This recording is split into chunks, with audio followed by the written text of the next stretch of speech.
दोस्तों, मुसलमानों के खिलाफ देश में कोई एक ऐसी खबर चाहिए होती है जिसके बाद चाहे भारतीय जनता पार्टी हो, जिसके बाद हिंदूवादी संगठन हो या गोदी मीडिया हो, वो एक टांग पे नंगा नाच करना जो है शुरू कर देती है, जिसकी तस्वीरें समय समय पर लोगों के सामने आती रहती हैं। और ऐसी ही तस्वीर उत्तर प्रदेश के प्रयागराज से सामने आई, जहां प्रयागराज में एक मदरसे में यह खबर मिली कि साहब, नोट जो हैं जाली मदरसे के अंदर बनाए जा रहे थे। उसके बाद हेडलाइन चलने लगी कि नोट जिहाद, ये जिहाद, वो जिहाद, मुसलमान ऐसे मुसलमान वैसे। कल शाम से ही ये नंगा नाच जो है गोदी मीडिया के तमाम चैनलों पर चल रहा है, जहां मस्जिद मदरसों के खिलाफ जहर उगलने का काम किया जा रहा है।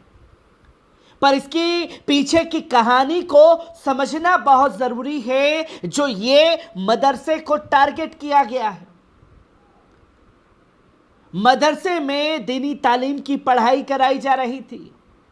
जो मुल्क के हालात हैं उसके बारे में बच्चों को रूबरू कराया जा रहा था, और जिनकी वजह से है उनके बारे में बताया जा रहा था। जहां मदरसे की किसी किताब में यह लिखा हुआ होगा कि आरएसएस आतंकी संगठन है,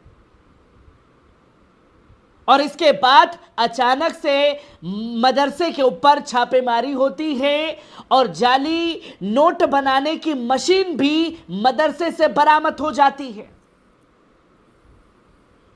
क्या सिर्फ इसलिए मदरसे को टारगेट किया गया कि आरएसएस को आतंकी संगठन बता दिया? और अमेरिका के कई संगठनों ने, विदेश के कई संगठनों ने आरएसएस को आतंकी संगठन घोषित किया है। क्या ऐसी ही कार्रवाई खासतौर पर की जाएगी तमाम देशों के ऊपर जो मदरसे के ऊपर यह कार्रवाई की जा रही है? ऊपर से जो लोग अपनी राजनीतिक बिसात 2024 के लोकसभा चुनाव में नहीं बचा पाए, वो भी मदरसे को लेकर के ज्ञान बांटते हुए नजर आ रहे हैं। मैं बात कर रहा हूं ओम प्रकाश राजभर की, जो ये कहते हुए नजर आ रहे हैं कि एक हरकत जो है पूरी कौम को बदनाम कर देती है। इसी कौम के बदौलत जो है, कभी आप अखिलेश यादव के पास, कभी आप बैरिस्टर असदुद्दीन ओवैसी के पास, और कभी आप भारतीय जनता पार्टी के साथ सत्ता की मलाई चाटने के लिए पहुंच जाते हैं। पर यह जानना समझना बहुत जरूरी है कि आखिरकार मदरसे के साथ हुआ क्या है। जहां यह खबर दी जाती है कि उत्तर प्रदेश के प्रयागराज में हाल ही में एक मदरसे में नकली भारतीय नोट बनाने का कारखाना पकड़ा गया है। प्रयागराज पुलिस ने मदरसे से संचालित होने वाले नकली नोट छापने के गिरोह का पर्दाफाश करते हुए 4 सदस्यों को गिरफ्तार किया था। शहर के अतर सुइया इलाके में जामिया हबीबिया नाम के इस मदरसे को लेकर अब एक बड़ा खुलासा हुआ है। यह मदरसा केवल नकली नोट ही नहीं बना रहा था, बल्कि यहां बच्चों का ब्रेन वॉश भी कराया जा रहा था। मदरसे के प्रिंसिपल मौलवी मोहम्मद तफसीरुल आरिफीन के पास किताब मिली है, जिसमें लिखा है कि आरएसएस देश का सबसे बड़ा आतंकी संगठन है। और मदरसे में 28 अगस्त को पुलिस ने छापेमारी की। छापेमारी के दौरान पुलिस को कुछ आपत्तिजनक किताबें भी मिली, जिनमें आरएसएस के खिलाफ बातें लिखी हुई थी, और वो भी मदरसे के बच्चों को नहीं पढ़ाया जा रहा था। जो दुनिया आरएसएस के बारे में कह रही है वो किताबें उन्हें मिली, उसको वो पढ़ रहे थे। तो पूरे का पूरा ये बनाया गया कि साहब उधर से ये चीजें मिली। इस खेल को समझना जरूरी है। जहां ऐसी ही एक किताब मदरसे के कार्यवाहक प्रिंसिपल मौलवी तफसीरुल आरिफीन के पास कमरे में मिली। इनमें एक किताब का नाम आरएसएस देश का सबसे बड़ा आतंकवादी संगठन, इसके लेखक एसएम मुशर्रफ पूर्व पुलिस महानिरीक्षक महाराष्ट्र के हैं।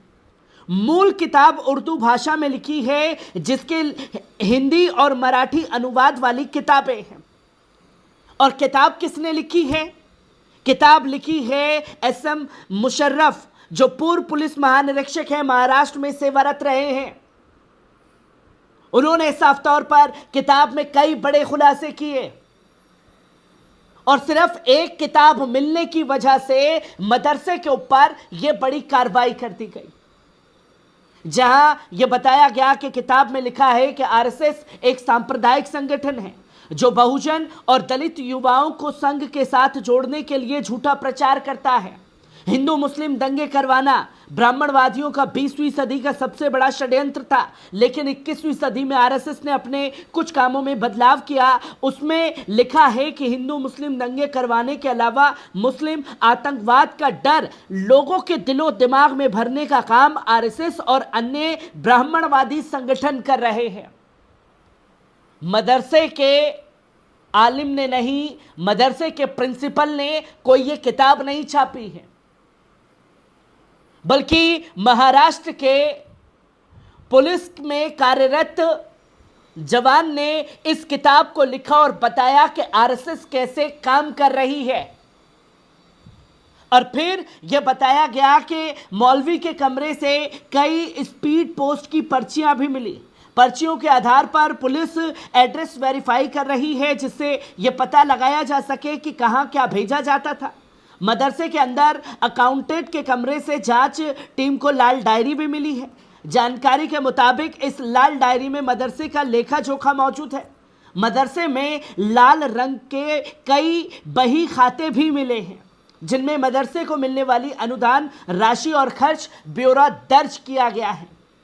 खुफिया एजेंसियों ने इसे लेकर जांच तेज कर दी है। हालांकि पुलिस अधिकारियों ने अभी इसकी पुष्टि नहीं की है, लेकिन किताबें मिलने के बाद मानी है कि उनका कहना है कि मामले की जांच आईबी कर रही है।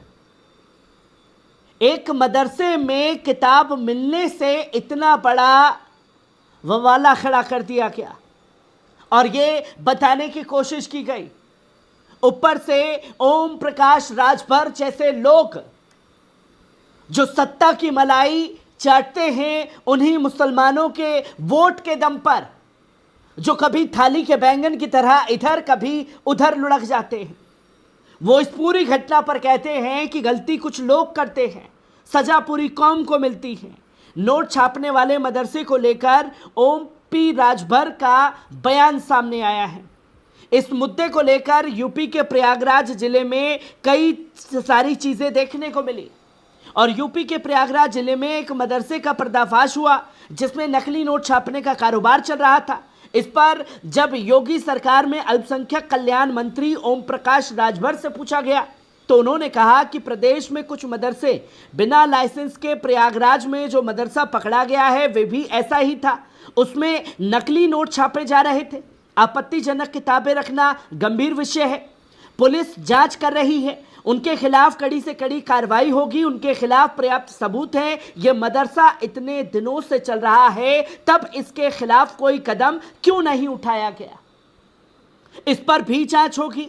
आरएसएस को आतंकी संगठन बताने वाले मदरसे के अभियान पर उन्होंने कहा कि गलती कुछ लोग करते हैं और सजा पूरी कौम को मिलती है, जो कि पूरा खेल मदरसे के ऊपर कार्रवाई को लेकर के समझ में आ जाता है कि प्रिंसिपल के पास सिर्फ एक किताब मिली, वो भी जिसमें लिखा है कि आरएसएस आतंकी संगठन है और इसके चलते पूरे मदरसे को निशाना बना लिया जाता है।